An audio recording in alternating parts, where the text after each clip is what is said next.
Hi guys, my name is Vladimir. I think you hear me well. We are a Russian game development studio, Pixonic, situated in Moscow. We've been making games since 2009, and DRAWBACKS our biggest hit so far.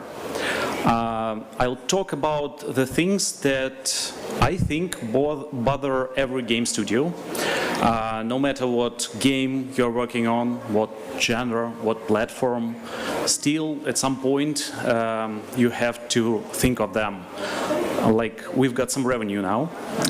We already have our game running, and it has some core audience. What should we do next? How exactly are we going to grow? How to keep the revenue? How to increase it? All these things are very important for every studio, and I understand that the context of answering these questions is very different depending on the market background, on the history of the company, on the field of expertise. So I'll share with you my version of answering these questions at Pixonic. First of all, a bit about DRAWBACKS. It is a mobile game. It was released in 2014, and right now it's 5 years since release. It is a 6 versus 6 team PvP shooter where players pilot giant war robots, fighting with various weaponry like lasers, machine guns, missiles, cannons, all that stuff. And the game is pretty popular so far. We have, actually this slide is a bit outdated, we have more than 120 million installs on all the platforms, and right now about 800,000 players pilot robots in our game every day. But back in the days when it was released, the game wasn't very good. It was released early and it had a lot of flaws, but still the core audience started to form up around the game. And I think that one of the main reasons of its success was that at the time there were very few mobile shooters on the market. And we were one of the few, and players had little choice. So they chose us. And we faced those questions. How are we going to grow? Since we are mobile, we are free to play, and we are game developers, we wanted to add new game features. And for the purpose of my talk, I'll divide them into two big categories, into two big groups. The first approach I call the hype model, and this is basically, they are divided by the chart you see after their release. The revenue chart, I mean. The hype model is characterized by a high spike after the release and a quick drop down afterwards. And it's mostly relates to all the content updates, all the DLCs, all this stuff. And it is all about creating something that is the value of the thing is very obvious to a player. That's why they just buy it right from the start and they don't need it anymore. Value growth model is a different approach, and it is a bit more tricky and more subtle. It is hard to create that thing because you are creating a need that is impossible to fulfill completely. It is like the very basic human needs, like the need for food, for sleep, for sex. You need to replenish it all the time. And so it's hard to design that because you have to think how it will change my game, not just after the release, but in 1 year, in 2 years, in 3 years after the release of the game. So to summarize, hype model is about creating a need that is possible to fulfill, and it instantly shows value to players. Value growth model is more about creating a need that is impossible to fulfill, and it continuously shows its value to players. Which one of these models is better? Actually, I can't say, and I think that each model is appropriate depending on your goals. If you need money fast, if you want to return them fast, in this case you use the hype model. If you're ready for some time to get more money, it would be more suitable for you to use the value growth model. So that's the main thing.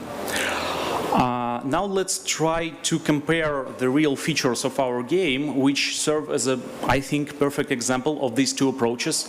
Basically, it is like a marshmallow test. When a kid is offered a marshmallow and a kid can eat it right now, or it can wait and get the second marshmallow.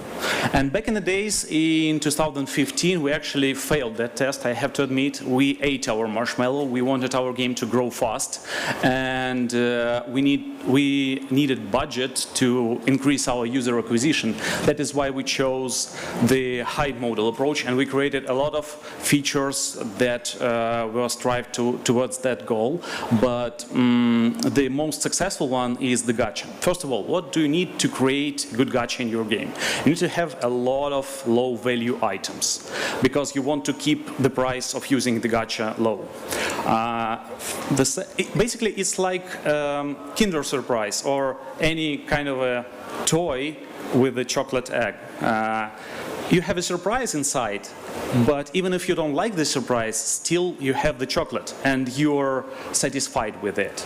So first of all, gacha has to lead players to their goals. Every opening of the chest of some gacha item has to lead players to their goals in the game.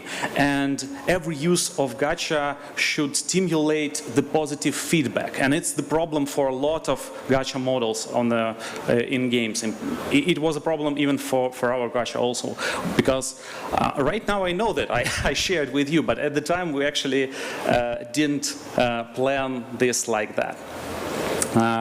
Finally, what we can do, and what real toy manufacturers can't, we can use the illusion of randomness instead of real randomness. Imagine that you are playing a game of dice and you get snake eyes 5 times in a row. And that's basically how real randomness works. That's okay for real randomness. But we humans perceive this as kind of unfair. We want gacha to be, randomness to be regular. That is why if you have controls over this, if you can direct player experience, in this case you'll get much more positive feedback. You won't get like the usual normal distribution with 3% of people getting all the good stuff and 3% of people getting all the bad stuff. The first introduction of the gacha in the game was in 2016 on the Halloween event. At the time, we actually were not sure if we will leave it in the game. That's why if the players didn't like it and the event ends, the game returns to its previous state and it's okay.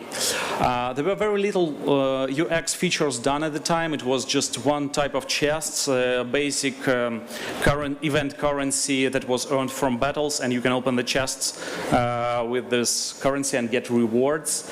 And the only UX feature we had at the time that you could open multiple chests with just one tap. Actually, players liked it, and we continued to experiment with this design. And the second iteration was on New Year 17. We added super chest progression. That was our version of chocolate.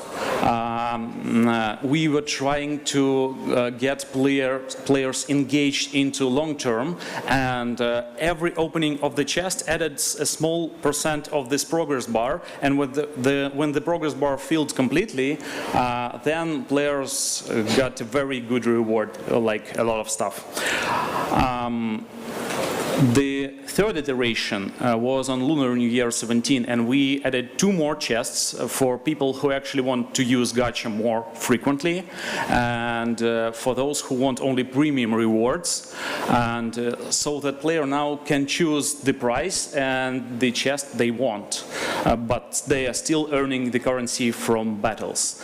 The fourth iteration on War Robot's birthday, we tried to avoid adding new event currencies, and we tried to use the regular hard currency of the game. But this was actually a bad change because players perceived hard currency in the game as a very valuable thing for them, and they didn't want to spend it on opening chests. That's why on the fifth iteration we returned to the event currencies, but we also try to maintain the good thing from the fourth iteration, which is a loop that was created by opening chests. It's like when you open the chest, you get the currency from it, and you can use this currency to open the next chest. It's like a gambling mechanic. Now, why we experimented so many times with this feature at all? Why we invested so much efforts into that? The answer is on this chart. You can see it is a revenue chart of our game, and every spike is when we actually released Gacha in the game, and the feedback was like it was totally fine, the metrics were good, but we got our monetization much higher. That was our main argument why we decided that we need to implement Gacha in our game permanently, and we did it in September 2017. It was designed as follows. There were three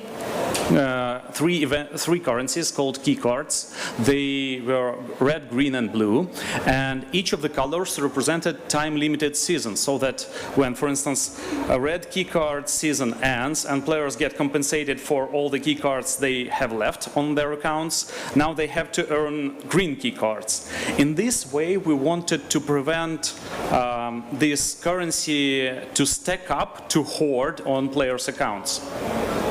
And that worked. This feature was the most successful in terms of financial gain for DRAWBACKS, actually. We had 2 or 3 times increase of our revenue, and it was a new plateau for DRAWBACKS. We've got the fuel to experiment with many other things, and our LTV started to be really, really higher than before. The experiments were as follows. The wild offer system, I'll talk about it later. There were other versions of indirect sales system, because basically Gacha, what is Gacha? It is a way to sell your in-game content indirectly. It is a way to hide the real price of the item from players, because they don't know how many chests they have to open to get this item. And we also added a component system in our game. That was our way to sell half of the robot. It was a big problem for us right from the start, because the content in our game is very expensive and we can't allow it to be cheaper, but we want it. So we added components. Now you can get 5,000 components and you need 10,000 components to craft a robot. And that was our way to sell half of the robot. But at the time, there were changes on the market, and there was a very big media scandal around Star Wars Battlefront 2. It had a very big backlash, and I remember players writing on Reddit about our gacha system. Like, imagine if Darth Vader cost not 40 bucks, but $300, implying the price of the most expensive robot in the game. We've got a lot of negative feedback. But still, game metrics were fine. The only problem on the charts were with iOS rating, and the drop down was significant for us, but it was low. So we continued. We definitely won in terms of money with this feature, but we've lost something. And that the biggest impact was on our team's morale, because players reached every developer they could through social media and wrote them, "You're bad.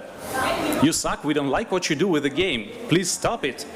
And people started to be ashamed of what they're doing. Imagine, like, you're working on one of the best mobile shooters in the world and you don't like what you do. That's a problem. And it actually followed with slower production rates after that, because people were afraid to get another wave of hatred from our audience. And actually, that was the first time when we as a company understood that we are doing something wrong and we need to change that. Now, let's summary this.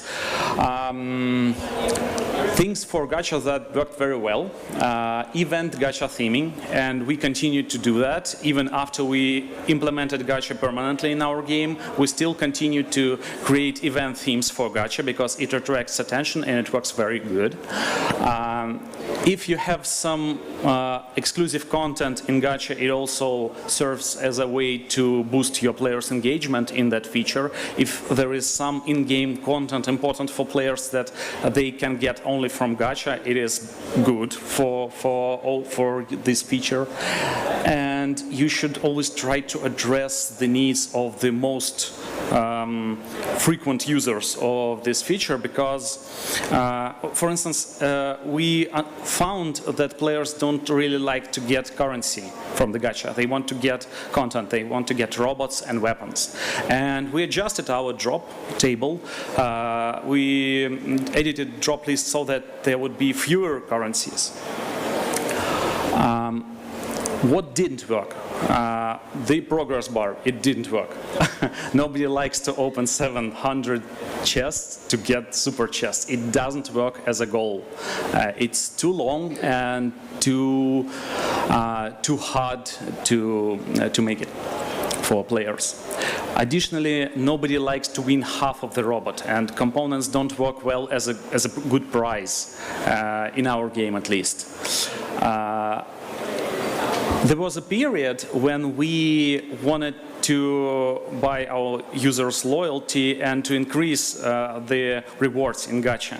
And that was good, but then we spotted that earnings of our players are higher than their spendings, and our in-game economy was in trouble.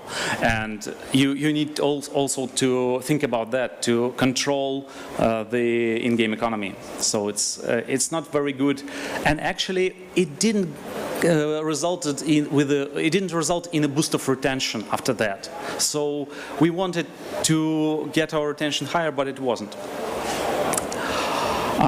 Let's go to the second feature, the value growth model example, the wild offer system. What it is basically, it is an offer system that generates offers for players basing on their needs, and it offers robot setups, equipments, components, and some resources to players.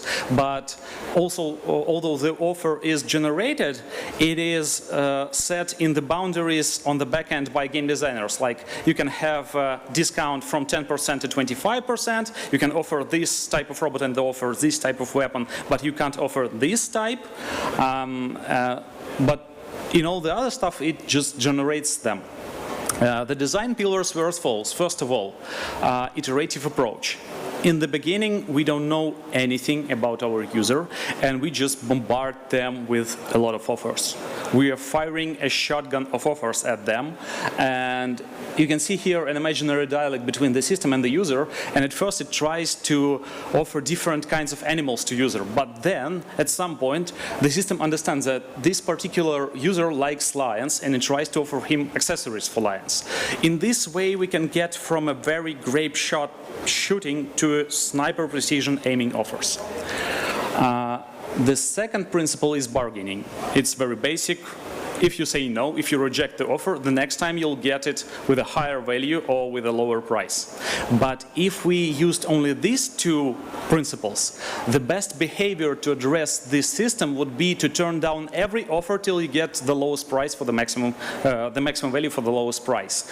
And that is why we added the third principle, randomness to avoid predictability. We added a few offers between the real target offers. We call them noise offers. They create a noise in the system to make the pattern hardly readable for players.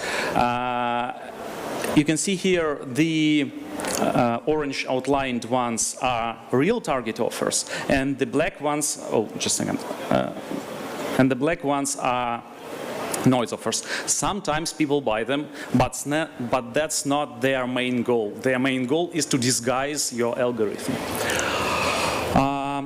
This system has problems, of course. It generates really lots of data, and you have to store all the transactions for every player on its account, and it's hard to analyze this ocean of data. The answer to mitigate that problem would be to segment, to divide players into cohorts, and to try to seek patterns what this particular cohort likes. The second problem could be revenue cannibalization, because this is basically a discount tool, and if you're offering offering too big discounts. In this case, you would probably cannibalize your revenue. You have to control that. Finally, although it works with discounts, it's hard to understand players' needs because it doesn't know anything about its in-game behavior, about whether this player likes brawler robots or whether he likes sniper shooting robots. You need to find triggers for that. For instance, we found a reliable trigger, a crafting system in our game when you craft components, and if a particular player crafts a lot of components of this type of robot, then probably we can offer him more components of this robot, or even the whole robot itself. We did some optimization of this system. We increased the frequency of generated offers. At first, it was once per day. We showed a new offer to a player once per day, but later we got to twice, to 2 offers per day, and it worked better. We also added faster movement between price tiers, so that when you buy, for instance, $10 offer, the next thing you get probably would be not $20 but $40 or even $60. We wanted the system to move faster from low price to high price and vice versa. Finally, we increased the cap of the initial offer. In the beginning, we don't know anything about the user, and we offer him $10 offer because it is the most frequent purchase in our game. But we found that if we increase this number to 20, in this case, it works better for our revenue. You can see the results of monetization of optimization on this chart. This is the real chart, and this is when we added this optimization to the game. Things for wild offers that worked really well is you need to, it's not the offer itself, but the context in which you make this offer. It's really important when exactly you are offering some things to your players. You need to find triggers for that, reliable, good triggers. You should really be careful when using low pricing, and for instance, don't show $1 offers to people who invested more than 1,000 into your game. It's just not feasible and completely doesn't make sense. And legal restrictions, I mean, we found, and that's pretty obvious actually, that if you're offering low tier content to high level players, they don't like it, they don't need it. That is why you should try to understand in which situation is this particular player you're offering. What didn't work? Again, nobody likes to buy half of the robot, and component system is a failure here also. As I already said, you shouldn't offer low price conversion offers to people who invested a lot into your game, and you should try to avoid unlimited currency giveaways because people get used to that really fast. And if you do that once, twice, thrice, probably they'll wait for the 4th iteration, and you probably don't want to make it. Let's try to compare these two approaches. These are the paying user percentage in our game, and the blue one is the Gacha chart, and the pink one is the wild offer system. By the way, you can see here this drop down. That's exactly when we increased rewards in our Gacha system, and the earnings were much higher than player spendings, and that resulted that players actually didn't need a lot of offers where a currency was offered. So this was the problem of this drop down. Now this is the revenue chart. You can see Gacha is the blue one and wild offers is the pink one. And it probably would be easier for you to compare them if they were just isolated. Oh, I can return if you want to make a photo. Okay. You can see that In the beginning, Gacha played a really important role in the in-game economy for our game, but later its role diminished because it's lost its value to our players.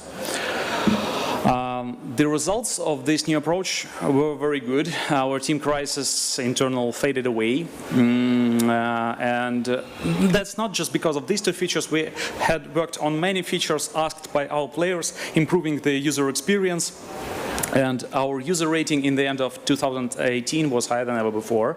And right now, with the wild offer system, our revenue is much more stable and predictable than ever before. And it is important for a marketing team that plans user acquisition budget for 1 year, for our investors team. You don't want to have high volatility on your revenue.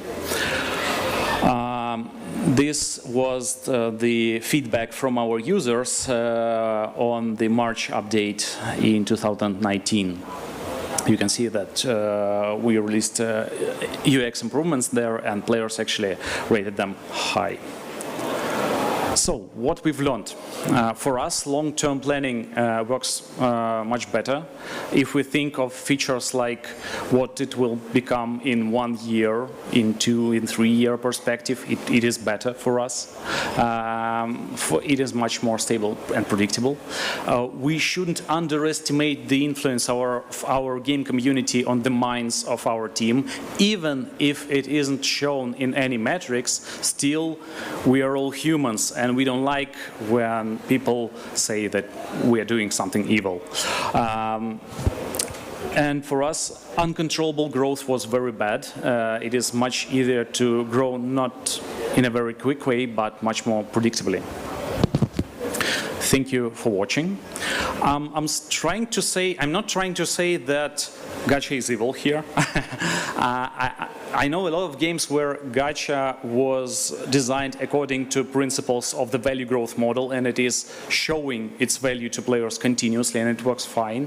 But you should think of consequences. You can use hype model approach, but you should understand that it will bring you high spike, but after that you need to think of something that will bring you another high spike.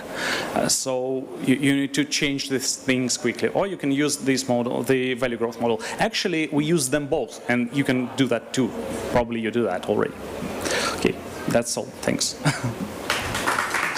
Great, thank you so much. I think it's a really good example of where you sort of focus in on what player value is, and you use data to drive that forward to be able to deliver kind of a better experience overall and still get better revenues. It's sort of something we kind of talk about, putting the love back into monetization almost. Yeah. Does anyone have any questions on that? Cool. Let me just bring you a mic. Hi, thanks for your speech. How do you keep the top spenders keep spending for 3 years if they already got all your top gear in the first couple of months? Well, we basically release new gear in the game. Right now, the depth of monetization in the game is very, very vast. It's hard to get all the things, and when we add new content, we want it to be competitive.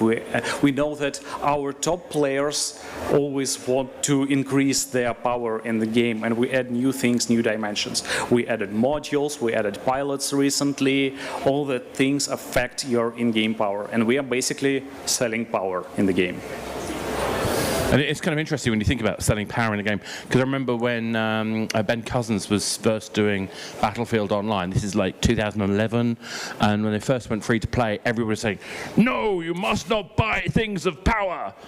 And a lot of games actually do that. They don't monetize power. They say, like, we are not pay to win, we are competitive, and it works for them, like League of Legends, that's okay. But that niche, I think, is not big for all the games. Well, I think there's actually, I think the jury's out on that. I think there is a genuine case for games which, at the heart, is about skill, for them to be able to have that skill. And I think the trick to be able to sell power in that context is that you don't sell absolute power. You sell, here's a positive in one way, but it makes you have to sacrifice play methods. Absolutely, 100%. It would be much better to sell what we call context spike of power. Like right now, against this particular player, I have the power advantage, but in another situation, it won't be. And in fact, you might be more vulnerable as a result of that specialization. And I think, when we start taking away the sort of linear thinking, there's no one wants a +1 hat when they can have a +10 hat. But if I could have, something which is the red sword of power versus the blue shield, now we're starting to have to make strategic choices. Yep.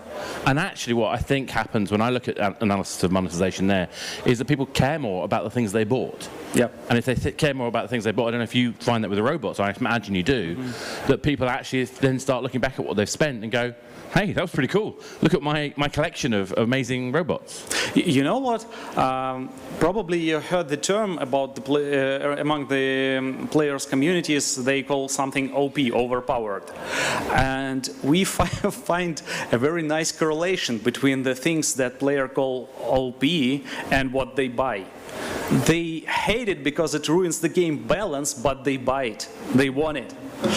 And again, it's about finding that right space, because if for example, I think with Reality Clash, a blockchain-based game, we had the idea of tier 1, tier 2, tier 3 weapons, because we wanted the ability to be able to have limited events which are only going to allow tier 1 weapons, and others which would only allow tier 3 weapons. And that ability to then make those decisions meant that you would have open access to people who weren't willing to spend money, but also people who were, but actually were more interested in their skill set. And I think that open-minded, that long-term planning, like you said, again, is critical. By the way, the reason I'm carrying on the question a bit longer than maybe the normal time frame is we had a dropout later, so I'm trying to make sure we use the time with these speakers as best we can. So, bear with me. Does anyone have an extra question?